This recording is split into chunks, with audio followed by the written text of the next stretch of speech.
Hello friends, आज हम इस वीडियो में कंटिन्यू करेंगे इम्यूटेबिलिटी टॉपिक को ही। जैसा कि हमने प्रीवियस वीडियोस में कवर कर लिया था दो डेटा टाइप्स के बारे में, इंट और बूल, कि ये जो दोनों डेटा टाइप्स हैं इम्यूटेबल भी हैं प्लस रीयूजेबिलिटी को भी सपोर्ट करती हैं। जो इंटीजर्स हैं वो रीयूजेबिलिटी को सपोर्ट करते हैं -5 to 256 रेंज तक, और बुलियन भी सपोर्ट करती हैं रीयूजेबिलिटी को। आज हम बात करेंगे एसटीआर डेटा टाइप की। एसटीआर डेटा टाइप भी इम्यूटेबल भी है प्लस रीयूजेबिलिटी को भी सपोर्ट करती है।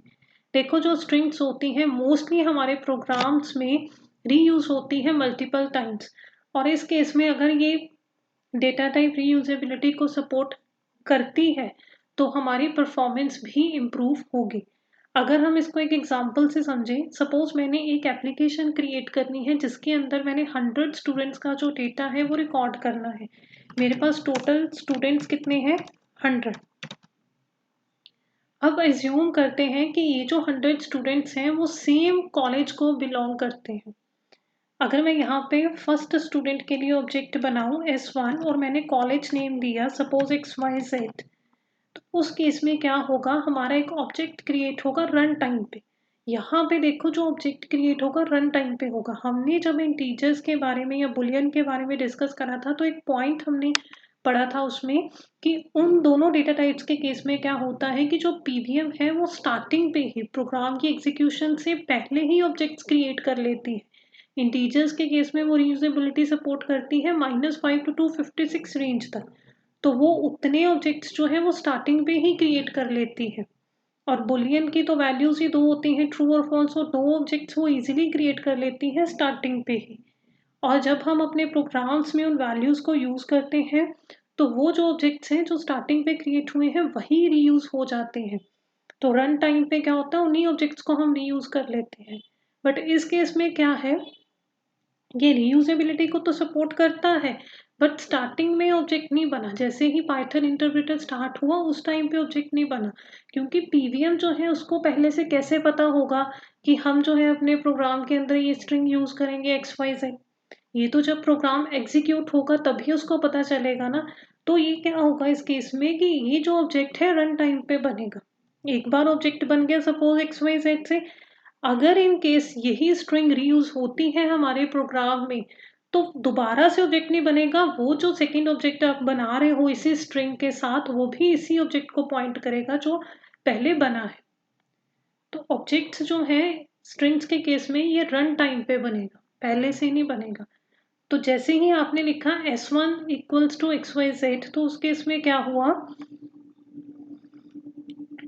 एक ऑब्जेक्ट क्रिएट हो गया और इसमें वैल्यू क्या है हमारे पास, स्ट्रिंग लिटरल क्या है XYZ।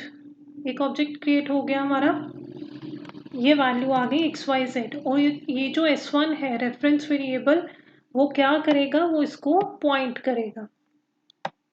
S1 क्या है, वो रेफरेंस वेरिएबल है, वो इसको पॉइंट करेगा।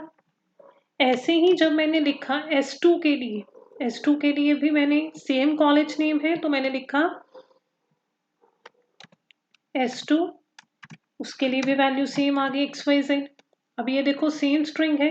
अब इस केस में पीवीएम पहले चेक कर लेगा कि XYZ स्ट्रिंग के साथ पहले से ही कोई ऑब्जेक्ट तो नहीं बना। अगर बना हुआ है तो वो दोबारा क्रिएट नहीं करेगा, जो S2 है वो उसी को रीयूज करेगा। तो S2 जो रेफरेंस वेरिएबल है वो भी इसी को पॉइंट करेगा, S2 भी इसी को पॉइंट करेगा। ऐसे ही हम S3 के लिए बनाएंगे, S4 के लिए बनाएंगे, और लास्ट हमारे पास कितने स्टूडेंट्स हैं टोटल? 100। तो हम लास्ट कहाँ तक बनाएंगे? S100 ले लेते हैं, तो उसके लिए भी कॉलेज नेम देखो सेम होगा। अब ये जो S100 है वो भी इसी को पॉइंट करेगा।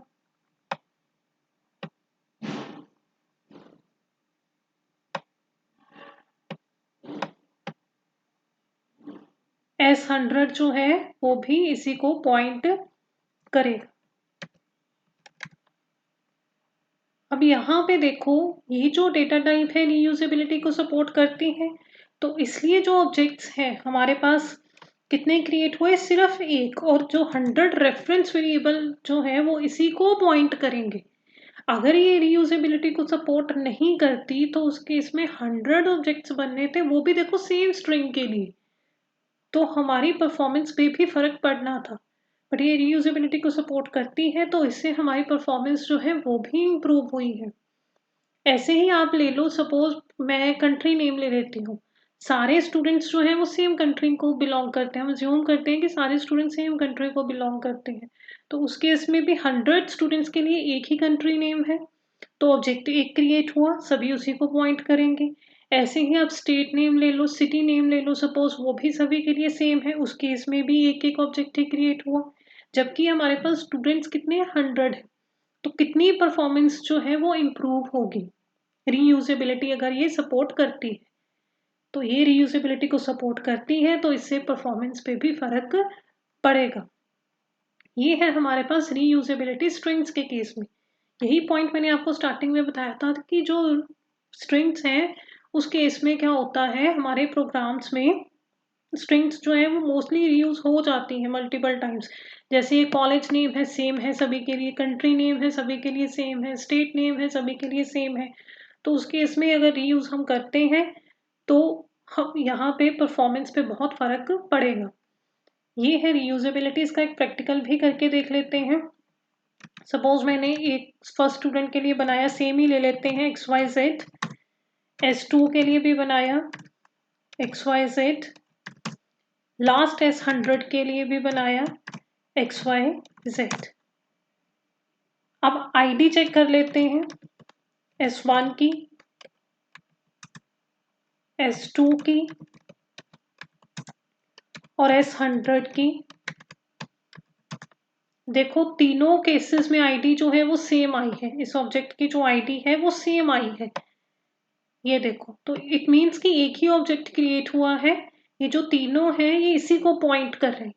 यही वाला जो सिनेरियो है हमारा क्रिएट हुआ है कि तीनों जो ऑब्जेक्ट्स हैं, तीनों रेफरेंस वेरिएबल हैं, वो इसी ऑब्जेक्ट को पॉइंट कर रहे हैं, आईडी सेम है यहाँ पे, तो ये रीयूजेबिलिटी को सपोर्ट कर रहा है इस केस में।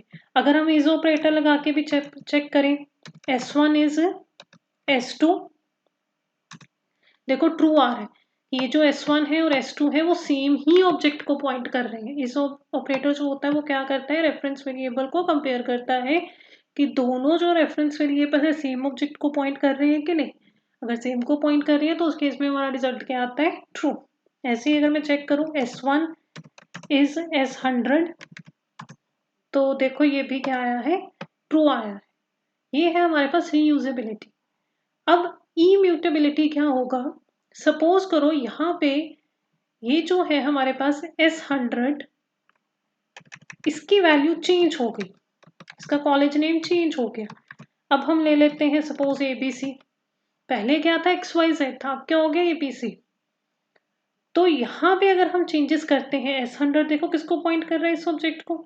अगर हम यहाँ पे चेंजेस करते हैं, यहाँ पे ही ABC कर देते हैं, तो उस केस में क्या होगा, बाकी जो रेफरेंस वेरिएबल है जैसे S1 S2 उनकी वैल्यूज को भी इफेक्ट पड़ेगा, क्योंकि ये जो ऑब्जेक्ट है वो रीयूज हो रहा है।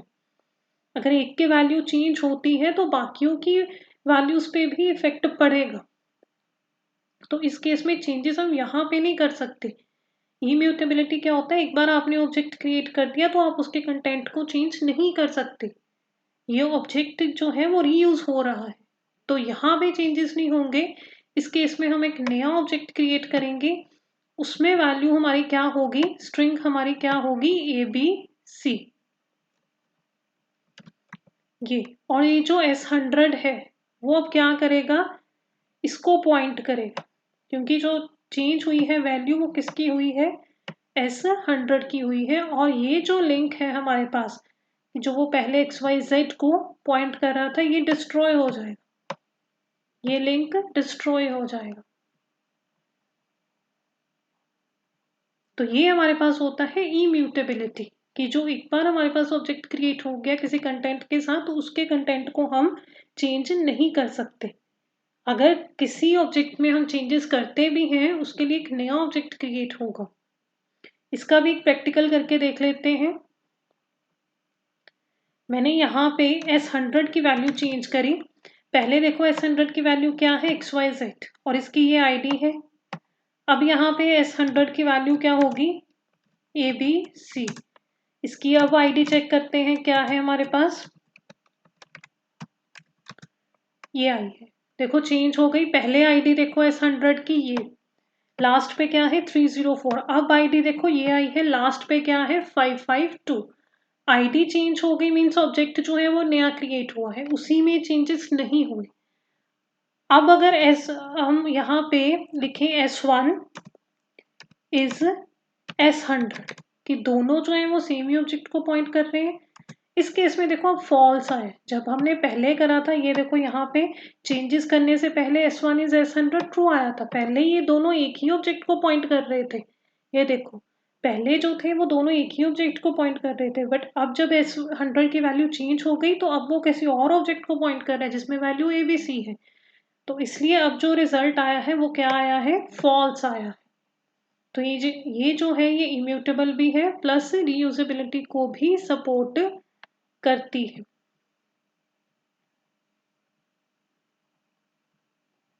इम्यूटेबिलिटी प्लस रीयूजेबिलिटी, दोनों को ही ये क्या करती है, सपोर्ट करती है, जो हमारी STR डेटा टाइप है। ये था हमारे पास कुछ STR डेटा टाइप के बारे में। Thank you.